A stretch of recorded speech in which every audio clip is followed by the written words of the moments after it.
দেখতে দেখতে আমরা এই বছরটাও পার করে ফেললাম, আর এই বছরের শেষে এসে দাঁড়িয়ে আপনারা অনেকেই হয়তো ভাবনা চিন্তা করছেন একটা নতুন স্মার্টফোন কিনবেন, কিন্তু মার্কেটে যে এত স্মার্টফোন রয়েছে সবকটাই তো কেনার মতো নয়।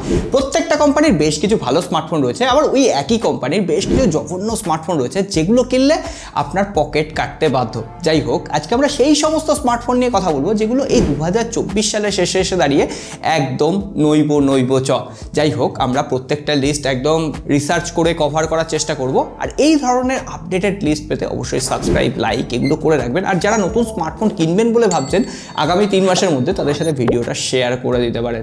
তাহলে আমরা প্রথমে আইফোনকে দিয়েই শুরু করি। দেখুন, আমাদের বাঙালিদের মধ্যে একটু প্রবণতা রয়েছে একটু কম পয়সায় আইফোন কিনবো, তাতে আমাদের একটু স্ট্যাটাস মেনটেনও করা হয়ে যাবে, আবার আইফোনের স্বাদটাও মিটে যাবে। কিন্তু আপনারা যারা আইফোন 13ও কিনবেন বলে ভাবছেন তাদেরকে বলবো একটু ওয়েট করে যান।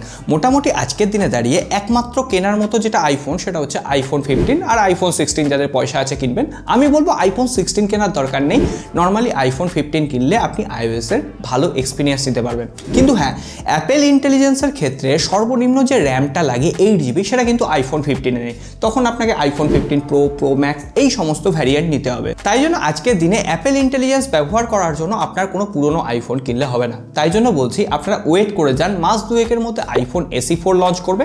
সেখানে আপনি অ্যাপেলের AI পেয়ে যাবেন, মানে অ্যাপেল ইন্টেলিজেন্সের প্রপার সাপোর্ট পেয়ে যাবেন, ক্যামেরা বেটার হবে, আর সেই ফোনটা 50,000 রুপিতে লঞ্চ করবে। সুতরাং আজকের দিনে দাঁড়িয়ে কম পয়সায় যদি আইফোন এক্সপিরিয়েন্স করার ইচ্ছা থাকে, আইফোন 15-এর নিচে কোনো স্মার্টফোন কিনবেন না। আর হ্যাঁ, একদম সস্তায় এখনই আপনার টাকায় আইফোন কিনতে হবে, তাহলে আইফোন 14-এর নিচে কিনবেন না। আইফোন 13-এর যুগ কিন্তু আর নেই, কারণ সেটা আস্তে আস্তে ব্যাকডেটেড হতে শুরু করেছে। এরপর আসি গুগলের পিক্সেল সিরিজের কথায়। অনেকেই আপনারা এখনো কমেন্ট করেন যে দাদা গুগলের পিক্সেল 6 এই সমস্ত স্মার্টফোনগুলো কেনা ঠিক হবে। একদম নয়, কারণ গুগলের পিক্সেল 6 মোটামুটি 3 বছরের পুরনো হয়েছে, আর তার থেকেও বড় কথা ওই স্মার্টফোনগুলো এখন নেটওয়ার্ক ইস্যু তৈরি হতে আরম্ভ করেছে। তারপরে গুগলের যে টেন্সার চিপসেটটা সেটা কিন্তু লং টার্মে বেশ স্লো হয়ে যায়, আর ফোনগুলো যথেষ্ট মাথা গরম করে ফেলে, মানে ওভার হিটের একটু প্রবলেম রয়েছে, আর ক্যামেরাও অতটা অপটিমাইজ নয়। সুতরাং আজকের দিনে দাঁড়িয়ে নিজের পক্ষে গুগলের পিক্সেল 7 সিরিজ আপনাকে নিতে হবে। সেটা গুগলের পিক্সেল 7-এও হতে পারে, পিক্সেল 7 বা পিক্সেল 7 প্রো।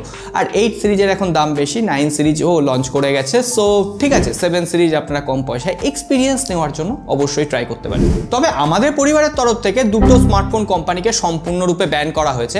একটা হচ্ছে অনারের বেশ ভালো ভালো স্মার্টফোন রয়েছে ঠিকই, কিন্তু অনারের স্মার্টফোনের সব থেকে বড় প্রবলেমটা হচ্ছে, ধরুন আপনার একটা স্মার্টফোন কিনলেন, সেই স্মার্টফোনটায় গ্রিন লাইন ইস্যু এলো, বা স্মার্টফোনটায় কোনো পার্টস খারাপ হয়ে গেল, ওয়ারেন্টি পিরিয়ডের ভেতরে থাকলেও আপনার কিন্তু ঝক্কি শেষ নেই, কারণ আপনার লোকালিটিতে কোনো রকম সার্ভিস সেন্টার অ্যাভেলেবেল নেই। কিছু সিলেক্টেড সার্ভিস সেন্টার রয়েছে যেখানে মাসের পর মাস, বছরের পর বছর অনারের ফোন পড়ে থাকছে, তারপরে সার্ভিস হয়ে সেটা আসছে। এই ধরনের রিপোর্টে একদম ফুললি টুইটার হ্যান্ডেল ছেয়ে গেছে। সুতরাং অনারের স্মার্টফোন নেবেন না, কারণ ওই প্রাইস রেঞ্জে অনেক বেটার ফোন আজকে অ্যাভেলেবেল। অনারের কোনো পার্টিকুলার মডেল নাম্বার বলছি না, প্রত্যেকটার ক্ষেত্রে অনার কোম্পানিরই একই। এরপরে যে কোম্পানির স্মার্টফোন একেবারেই কেনা ঠিক হবে না সেটা হচ্ছে টেকনো।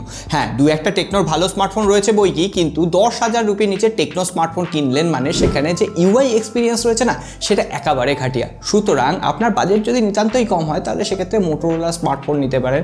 এমনকি স্যামসাংয়েরও A14 বলে একটা স্মার্টফোন, সেটা 10,000 রুপির নিচে, তো সেই স্মার্টফোনটাও নিতে পারেন। টেকনোর ওই 6-7 হাজারের কোনো স্মার্টফোনগুলো নেবেন না, কারণ ফোন কেনার পর থেকে সেটা এত হ্যাং করা ল্যাগ করা শুরু করবে, আপনি সেটা ইউজও করতে পারবেন না। আর টেকনোর ইউআই যথেষ্ট ঘাটিয়া ইউআই। ওই প্রাইস পয়েন্টে আপনি ইনফিনিক্সকে চুজ করতে পারেন। হ্যাঁ মানছি দুটোর প্যারেন্ট কোম্পানি এক, তবুও ইনফিনিক্সের যে অপটিমাইজেশন ইউআই এখন অনেক বেটার। এরপর সরাসরি আমরা ভিভোর স্মার্টফোনে চলে আসবো। ভিভোর বেশ কিছু ভালো স্মার্টফোন রয়েছে। ধরুন না, ভিভো 30,000 রুপিতে ভিভো T3 আলট্রা দিচ্ছে, সেটা ওই প্রাইস পয়েন্টে সব থেকে সেরা গেমিং ফোন।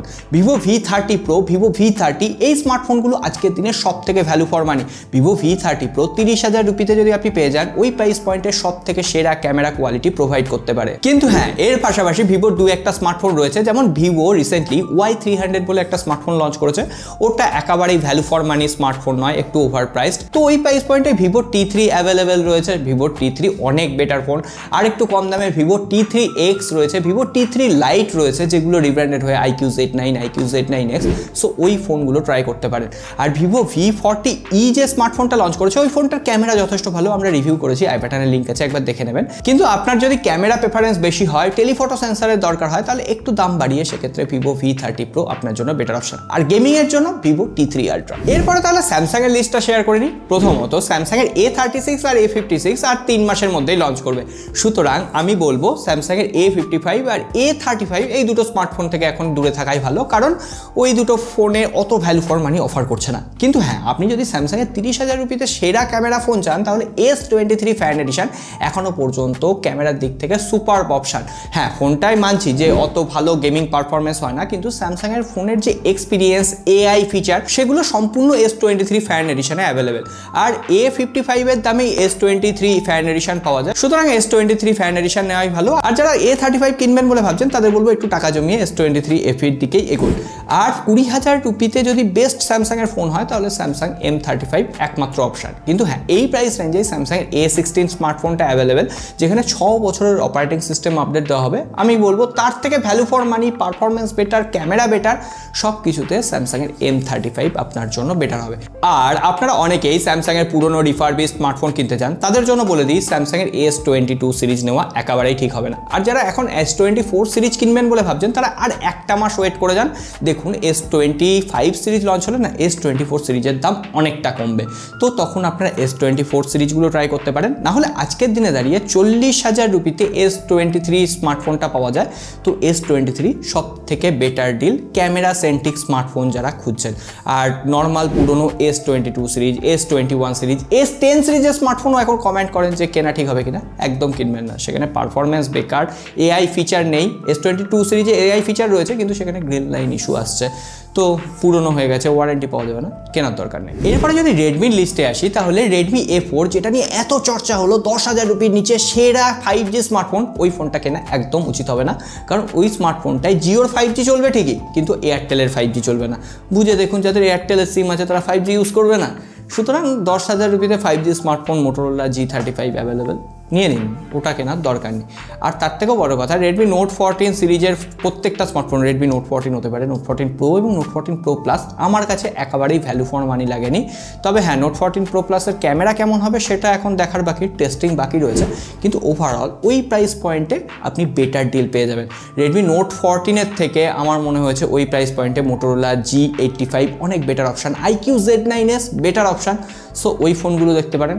নোট 14 প্রো যে ফোনটা 25,000 রুপির আশেপাশে, OnePlus Nord CE4 অ্যাভেলেবেল। এছাড়াও আপনি যদি টেলিফটো সেন্সার চান, মোটোরোলা Edge 50 নিও স্মার্টফোনটা অ্যাভেলেবেল, এই ফোনগুলো ভেবে দেখতে পারেন, বেটার অপশান।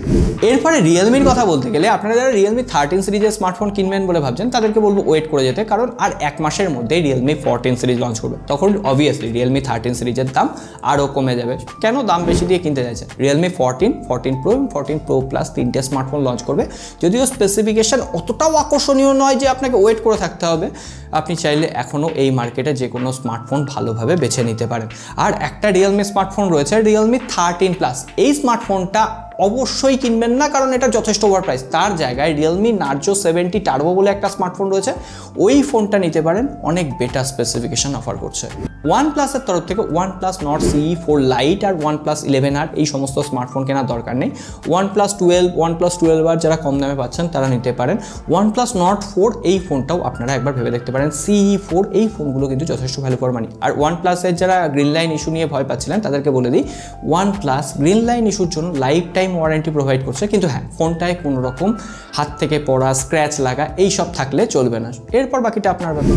এরপর সব শেষে যদি নাথিংয়ের কথা বলি, তাহলে নাথিং ফোন 2 আজকের দিনে 30 থেকে 32,000-এ পাওয়া যায়, ওই ফোনটাও আজকের দিনে নেওয়ার কোনো যুক্তি নেই। আর রিসেন্টলি CMA ফোন 1কে নিয়ে একটা চর্চা চলছে যে একটা ফোন ব্লাস্ট করেছে, কিন্তু আমি বলবো একটা ফোন ব্লাস্ট করেছে, ওরকম ফোন অনেক কি ব্লাস্ট করেছে, আইফোন পর্যন্ত ব্লাস্ট করেছে, সুতরাং সেটা নিয়ে চিন্তা করার দরকার নেই। CMA ফোন 1কেও আপনারা কনসিডার করতে পারেন, নাথিং ফোন 2কেও কনসিডার করতে পারেন, কিন্তু নাথিং ফোন 2 এর বেশ কিছু স্পেশাল এডিশন, কমিউনিটি এডিশন, যেগুলো দাম বেশি, ওগুলো লঞ্চ করেছিল, ওইগুলো কিনে ফালতু পয়সা নষ্ট করার দরকার নেই। আর নাথিং ফোন 2 যারা কিনবেন বলে ভাবছেন, তারাও ওয়েট করে দেন, নাথিং ফোন 3 আর কয়েকদিনের মধ্যেই লঞ্চ হতে চলেছে, আরও বেটার স্পেসিফিকেশন দিয়ে ওই দামের মধ্যে।